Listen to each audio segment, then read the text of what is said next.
Hello, everybody, and welcome to another edition of For the Health of It, our segment on health and wellness dedicated to getting important health information out to you and to our greater community. Today, we have a very important subject that we want to discuss, and that is the topic of COVID-19. COVID is still around, and so we want to talk about that and just kind of share some updates. Today, I am very pleased to be joined by our special guest today, Dr. Lauren Small-Manty. Dr. Manty is a research scientist at the Department of Health in New York, and she comes impeccably credentialed to be able to speak on this topic. So, Dr. Manty, it is good to have you. Thank you for joining us today. Hi. All right. Wonderful. Dr. Manty, well, let's get into it. A couple of questions for you. There are still new variants or types of COVID which are forming. Can you update us on the latest of these variants? Can you talk to us about that? Yes. So the biggest message, like you stated earlier, is that COVID-19 is still here and the virus will be around for a bit. So at this point, we need to figure out how we're going to live with COVID. People are still dying of COVID daily, and over 1 million people have died so far from COVID in the past 2 years. Mhm. But during these past 2 years of COVID, we've learned a lot about COVID, right? So we have a lot of measures that we can use to protect ourselves, which includes masking, vaccines, and we even have treatments now for COVID-19. Mm-hmm. So it's okay. First of all, it's okay to still wear a mask. You can still, as we enter into this fall winter period where we see sometimes rises in respiratory diseases, it's okay in a crowded indoor environment to wear a mask to Okay. protect yourself. Yeah. And we also have a new booster which is out, the bivalent booster, which specifically targets not only the first variant of or the original strain of the COVID-19, but the current variant which we have now, the Omicron.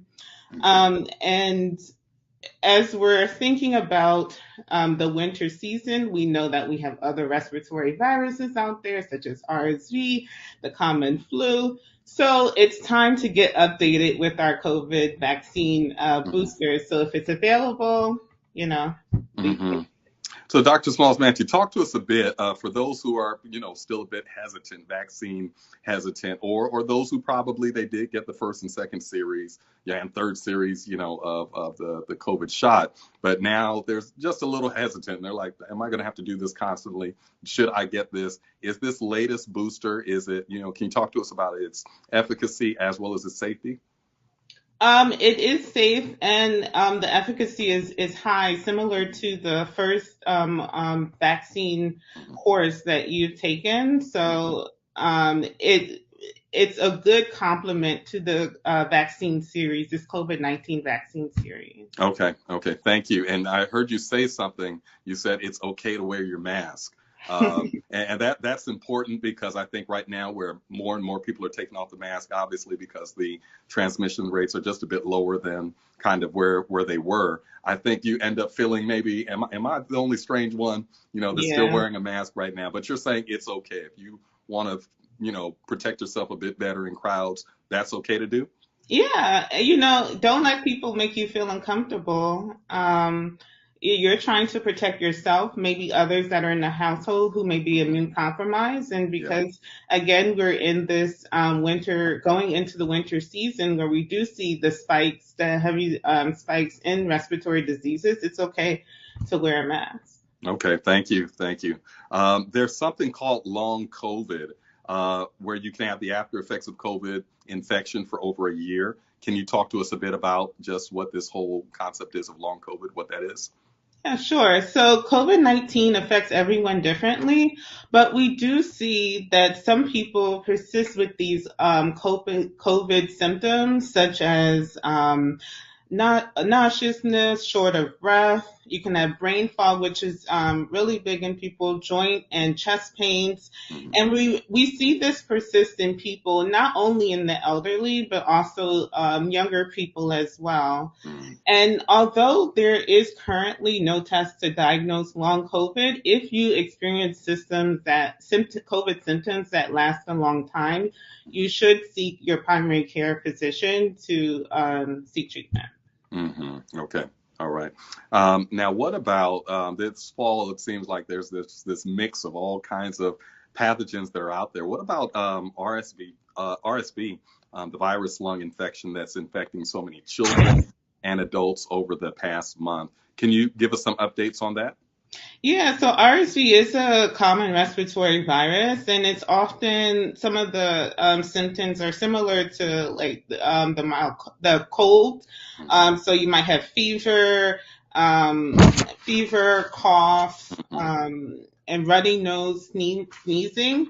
Hmm. And usually we do see a spike again in this fall and winter season. However, unlike other years, this spike has come earlier, and it's a lot of people infected. And particularly, we see children, a lot of children under 1 year who Hmm. have very severe symptoms. So we do see it. Physicians do treat it seriously, even though by the age of 2 years, most likely pre-COVID, children would already have some type of RSV uh, Hmm. virus. Okay. Of course we're hearing and reading in the media, about this tridemic now, COVID, RSV, and influenza. What can families do? What can parents do? What can some of our seniors do to protect themselves in this really kind of viral enhanced environment right now?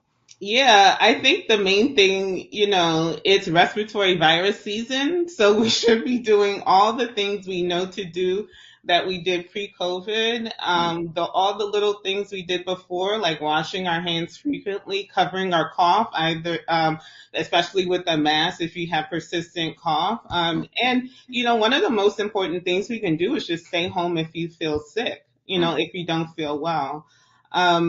We can even COVID, if we want to rule out some symptoms, the home tests for COVID are still available. So at least Mhm. it's not COVID, and that, okay, you've excluded one thing out there.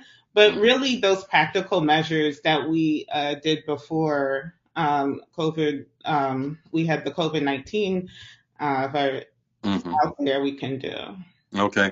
Anything to, for those who are all about preventative care, which of course we know that's optimal. Anything that can be done to kind of build up our resistance, our immune system, so that we can be better equipped to fight off these viruses. Any tips for us?